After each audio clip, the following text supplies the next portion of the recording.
kita lagi di Masjid Gumamah. Masjid Gumamah itu artinya awan mendung loh. Nah, kenapa sih dia disebut awan mendung? Sekarang kita tanya nih sejarahnya. Sini ada Ustadz Harja Nasri, kita akan tanya nih. Jadi sejarah Masjid Gumamah itu asalnya dari mana? Ustadz, Insya Allah, gimana kabar Ustadz? Sehat Mbak, gimana kabarnya? Ya, Alhamdulillah sehat. Nih udah semangat nih mau nanyain, mau gitu. tahu sejarah tentang Masjid Gumamah. Ya, boleh. Ya Ustadz, jadi Masjid Gumamah kan artinya awan mendung. Kenapa sih dia disebut sebagai Masjid Awan Mendung? Oh iya, boleh. Jadi sahabat NCI yang sama-sama dimuliakan Allah, sesuai dengan pertanyaan tadi, kenapa ini dinamakan dengan Masjid Gumamah atau awan mendung? Ya, karena dulu kota Madinah ini di zaman Rasulullah SAW ya, itu sempat terjadi kekeringan yang sangat luar biasa ya.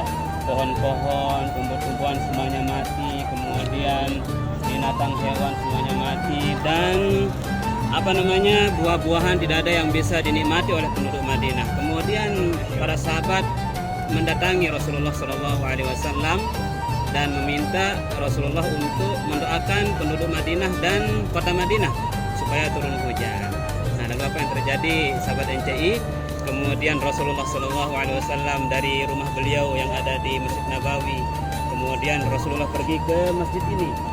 Dulu belum ada masjid, hanya tempat ya lapangan yang luas dulu di sini, di masjid ini. Kemudian disitulah baginda Rasulullah SAW sesuai dengan permintaan para sahabat sholat istisqa ya, kemudian berkhutbah, kemudian meminta hujan. Nah, berdoa meminta hujan kepada Allah Subhanahu wa Ta'ala. Dan setelah Rasulullah SAW, tidak lama dari setelah Rasulullah berdoa, langsung hujan turun dengan lebatnya, dengan besarnya. Akhirnya kota Madinah menjadi subur, menjadi kota yang diberkahi oleh Allah Subhanahu wa Ta'ala. Tumbuh-tumbuhan hidup, pohon-pohonan hidup, kemudian buah-buahan bisa dinikmati, kemudian hewan binatang tidak ada yang mati lagi.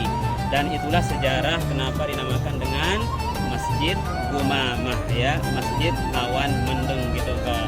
Masya Allah, keren banget ya sejarahnya. Iya. Tadi katanya Ustadz di sini tanahnya lapang ya. Jadi kira-kira Masjid Gumamah itu bangunannya dibangun kapan ya Ustadz? Oh ya, jadi dibangun masjid seperti ini itu pada pemerintahan Khalifah Umar bin Abdul Aziz, yaitu tahun ke-87 Hijriah sampai ke-93 Hijriah, yang pada saat itu beliau menjadi gubernur kota Madinah. Jadi gitu ceritanya. Oh iya, katanya masih ada satu sejarah lagi ya Ustadz mengenai Masjid Gumamah. Apa tuh Ustadz? Iya. Jadi sejarah yang kedua sahabat NCI, dulu di sinilah ya, di tempat inilah, di Masjid Gumamah inilah baginda Rasulullah SAW itu sholat goib. Sholat goib atas siapa? Sholat goib atas seorang raja yang sangat mulia yang masuk Islam. Namanya adalah Raja Najasyi, yaitu Raja Ethiopia yang sekarang ya, negara Ethiopia yang sekarang. Nah, kenapa Rasulullah SAW sholat goib atas raja tersebut? Karena raja tersebut, Raja Najasyi ini adalah sangat membantu perjuangan Islam. Sehingga pada saat itu malaikat Jibril ya, ketika raja ini meninggal, memberitahukan kepada Rasulullah SAW bahwasanya Raja Najasyi yang dulu menolongmu itu meninggal. Dan akhirnya Rasulullah dan para sahabat sholat goib atas beliau di tempat ini, yaitu di Masjid Gumamah ini. Jadi gitu ceritanya Mbak. Masya Allah, spesial sekali ya Raja Najasyi ya. Masya Allah. Jadi kapan nih teman-teman udah tahu kan sejarahnya? Kapan datang ke sini? Ini tempat bersejarah dan Masya Allah, Insya Allah diberkahi. Yuk kita tunggu di sini bareng-bareng sama NCI. Bye.